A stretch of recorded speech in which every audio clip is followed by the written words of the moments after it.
छगन भुजबळ बघा नादच लागलेला आहे दंगली घडून आणायची. त्याचा ती स्वभावच आहे पहिल्यापासून, शांतता राज्यात राहू द्यायची.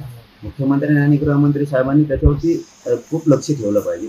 त्यांनीच सांगितलं असं आपल्या गाड्या फोडा, दगड हाणा, गाड्या फोडा, मी बरोबर करतो. जाती तीड राज्यात निर्माण करायचं आणि दंगली घडवायची त्याचं स्वप्न गृहमंत्र्यांनी फडणवीस साहेबांनी समजून घेणं खूप गरजेचं आहे.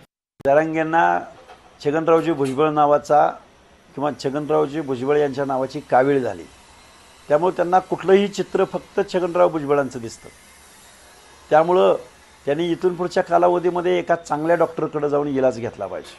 नाहीतर ही कावीळ अशीच वाढत गेली तर मग काय होतं हे तुम्हा सगळ्यांना माहिती आहे, महाराष्ट्राला माहिती आहे. चांगल्या डॉक्टरांचा सल्ला जरांगे पाटलांनी घ्यावा आणि चांगली ट्रीटमेंट डोक्यावरती करून घ्यावी अशी माझी त्यांना विनंती आहे.